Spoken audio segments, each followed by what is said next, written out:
না বাবা না, আমি রান্নাঘরে টরে যাই না। রান্নাঘরে যাব রান্না করতে? পাগল নাকি? হাত পুড়িয়ে রান্না করব?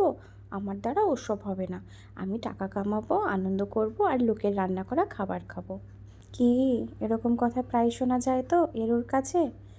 আমি বুঝতে পারি না, আজকালকার দিনে রান্না পারি না বা রান্নাঘরে যাই না বা যেতে চাই না, এই কথাটা বলার মধ্যে কি কোনো ক্রেডিট আছে? আমার তো মনে হয় এতে যোগ্যতা যে কম, বা এটা যথেষ্ট একটা মেয়ের কাছে বা যে কোনো কারো কাছেই এটা একটা বড়ই অসম্মানে, যে সে কোনো কাজ করতে পারে না। হ্যাঁ, মায়ের পেট থেকে কেউই বেরিয়ে কাজ শিখে আসে না। আজকাল বাপের বাড়িতে কোনো মেয়েই কাজ করে না, কারণ বাবা মা চেষ্টা করে তাদের মেয়েকে ঠিকঠাকভাবে আদর যত্নে রাখার, কারণ বিয়ের পরে তো সেই কাজ করতেই হবে। তার জন্য তারা ভাবে যতটা তাদেরকে কাজ না করিয়ে রাখা যায়। তেমনি আমিও যেমন বাপের বাড়িতে কোনো কাজ করিনি, বিয়ের পরেও কিন্তু আমাকে কোনো কাজ সেভাবে করতে হয় না, মানে রান্নাঘরে রান্না বান্নার কথা বলছি, করতে হয় না, কারণ এখনও শাশুড়ি মা সেই দায়িত্বে আছেন এবং তিনিই রান্না বান্না করেন। কিন্তু তাই বলে যে সে কোথাও গেলে আমি রান্না করি না, বা আমি রান্না করার চেষ্টা করি না, বা পারবো না, এরকমভাবে আমি কখনো ভাবিনি। আমার মনে হয় কোনো কিছু না পারা বা কোনো কিছু পারবো না বলাটা খুব ব্যর্থতার, খুব লজ্জার, যে আমার দ্বারা হচ্ছে না।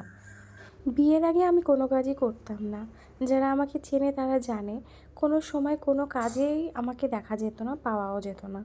কারণ বাড়িতে লোক থাকতো, বা সবথেকে বড় কথা আমার মা ছিল, যে আমাকে সবসময় আগলে আগলে রাখতো।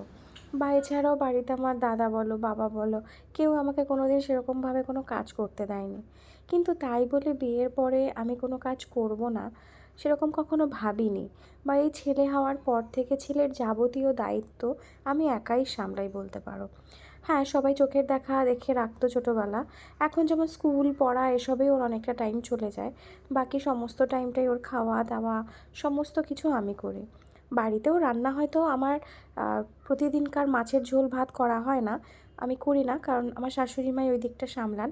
কিন্তু আমার ছেলের জন্য এটা ওটা সেটা বিভিন্ন রেসিপি আমি কিন্তু ট্রাই করি। না, না, আবার তোমরা কেউ এটা ভেবে বসো না যে আমি যেরকম করেছি বা আমি যেরকম করছি আমি চাই সেরকমই সবাই করুক বা সেটাই সঠিক। একদম না। প্রত্যেকটা মানুষের আলাদা আলাদা চয়েস আছে, তাদের ভাবনা চিন্তা আলাদা, তাদের কাজকর্ম সব কিছুই আলাদা। তবে আমার ব্যক্তিগতভাবে মনে হয় কোনো কিছু না পারাটা খুব গর্ব করে বলার ভিতরে কোনো গর্ব নেই। ওটা বরঞ্চ নিজের সম্মানে আঘাত করে। আমার মনে হয় এটা না বলে চেষ্টা করাটাই ভালো, বা তুমি যদি নাও পারো অ্যাটলিস্ট এভাবে বলো না যে ওসব আমার জন্য নয়, কি তাই তো?